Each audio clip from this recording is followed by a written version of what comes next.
Here is Danny, and today the first part of the feedback loop in Battlefield 2042 has started. This time focusing on map design. It is a big blog post and I try to summarize it a bit.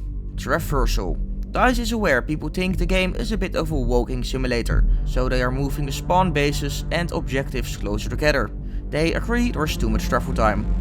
Here is a picture they give out for Conquest, also interesting how the water is drained.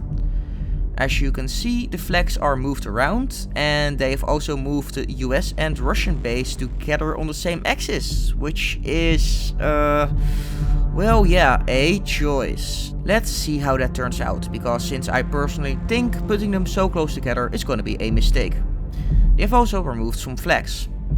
Then there is intensity, especially in 128 player modes, where players feel like there's too many people pushing the same objective and you basically can't do shit because of it. DICE does think Breakthrough 64 offers the best experience, hence why I was pushing for that edition last year, by the way. It also gives better game performance, which is a bonus. Here is a mock-up of the Breakthrough flag layout they gave us. Next up is lines of sight. They see the maps are too open, gosh. They say they will address the next big offenders. I got a big ass Twitter topic with offenders on all the maps. If you're curious, link is of course in the comments. But yeah, they say they're gonna add more stuff to the maps to break line of sight. DICE asks the community what the biggest problems are in our opinion and says we should put it on the Battlefield forums. Then there are the pathways. They say there isn't a clear path towards an objective and DICE notices that players are taking terrible routes towards an objective. And they say they want more clearer and defined paths. Once again they are asking for feedback on which parts are bad. And then there is the next one, cover, which is partly part of the line of sight stuff, and they are also reviewing where additional cover should be placed. They want less moments where it feels like you're being shot from all the sides. Once again they'd love to hear from you. When can we expect the stuff in game, blah blah blah blah, it will take time.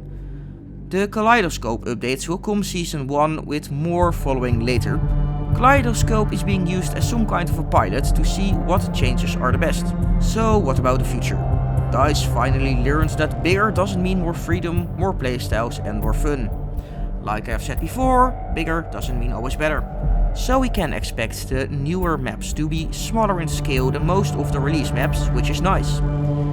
They are also thinking about changing the number of sectors, capture points and the shape of the map, like the classic squares maps of the classic games. This is all talking about the new maps, like the season 1 and later stuff.